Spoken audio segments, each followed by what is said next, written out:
comment t'approches, toi, justement, un film qui te plaît un peu moins, mais duquel t'as pas vraiment le choix de parler, là? Ça, c'est une bonne question. Puis, je te dirais, Oui. pense à l'extérieur peut-être du cadre québécois, parce que j'aurais une question sur le cadre québécois, parce que là, ça devient différent quand tu évolues, ou en tout cas, quand tu peux côtoyer ces champs-là. Là. Ben, je vais commencer par... Tu veux que je commence par ça? Oui, on va y aller. OK. Donc, un film québécois, maintenant, c'est que c'est tout... Moi, mon travail, bon, je porte le chapeau de critique, d'animateur d'événements et de programmateur. Donc, les créateurs, j'ai 3 chances de les rencontrer. Moins comme critique, mais beaucoup comme programmateur et comme animateur ou médiateur. Maintenant, je fais attention. Cinéma québécois, j'essaye de faire des critiques positives, donc de films que je vais aimer. Si je sais que le film ne m'intéressera pas, je vais le passer à quelqu'un d'autre. Je vais faire attention parce que c'est un petit milieu.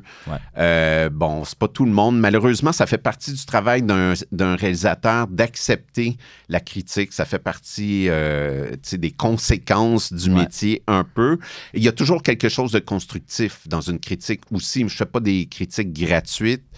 Donc, mon approche, c'est beaucoup d'essayer de réfléchir le film dans ses qualités, dans ce qui pourrait être amélioré, faire attention au choix des mots.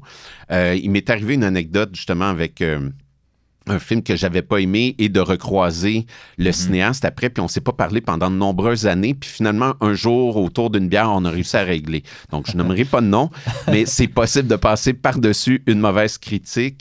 Mais c'est sensible. Je sais pas si ça t'est arrivé à toi aussi, mais le milieu est quand même petit c'est ça. Puis c'est drôle, j'ai aussi, quand je reçois des invités dans le cadre de festivals, on passe beaucoup de temps ensemble. Puis des fois, ils me parlent d'amis critiques. Et c'est très drôle, tu sais, genre, j'ai pas aimé la critique d'un tel. Moi, je les connais pas mal tous. On se côtoie dans les visionnements de presse à Montréal. Donc, c'est toujours drôle d'avoir aussi la perspective des créateurs et des créatrices sur ce qu'on a pensé de leur travail. C'est un rôle ingrat, des fois, d'être critique, mais en même temps, moi, je nous vois comme des passeurs. Je prétends pas tout voir, tout savoir, mais on a quand même, tu sais, à force de voir, moi, je vois 600 longs-métrages par année, je vois 1000 courts-métrages, donc à force de goûter des plats, on commence à savoir ce qui est bon, puis ce qui est pas bon, puis ce qui pourrait être retravaillé. Mais ça m'arrive encore, l'année passée, je nommerai pas de nom, là, parce que je veux pas me faire d'ennemis, mais de faire des entrevues devant public avec des films que j'ai détestés.